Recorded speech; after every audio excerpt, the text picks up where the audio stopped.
Welcome to this poster. I'm Renzo Huber, and this work is about the technical developments of using the advanced next generation 7 Tesla scanner for whole brain layer-dependent fMRI VESO at 0.6mm resolutions.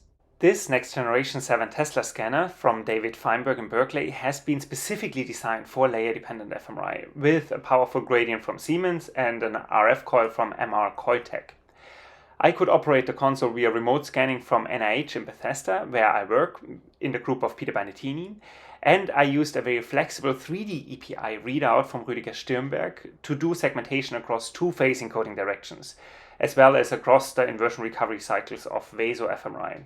And VESO is a method that can capture bold and blood volume signals at the same time, and it is insensitive to large draining veins.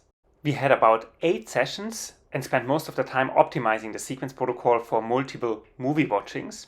Specifically, we were taking advantage of the sequence flexibility with respect to independent ways of fat saturation, in-plane segmentations to get very good signal in the optical nerves for retrospective eye tracking, but also using alternating read polarities to account for fuzzy ripple EPI artifacts that most high-resolution data are limited by, as explained in this poster here.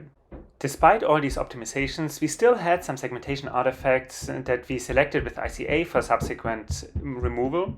However, one nice thing about the VESO is that the inherent T1 weighting, as visible here in these underlays, looks as good as anatomical scans. So even though it's functional data, you can just pump it through FreeSurfer.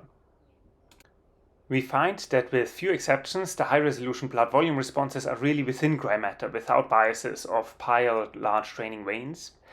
And at these resolutions of 0.6mm, we start to see these fine-scale sub-peaks of the layer profiles that are not visible with conventional 0.8mm layer fMRI. Aside of the conventional functional connectivity networks that we see, we are also particularly pleased to see these deep brain structures with all their spatial fine details. And those are structures where usually the signal is pretty much decayed at conventional 7 Tesla scanners with their long readout durations. This also becomes particularly clear by just putting next to each other single TR images of the data collected here compared to previously acquired established whole brain layer fMRI VESO data at conventional 7 Tesla scanners. The scanner was also just awarded with a U24 dissemination grant, so if you want to use the scanner for your own exciting high-resolution experiments, please reach out.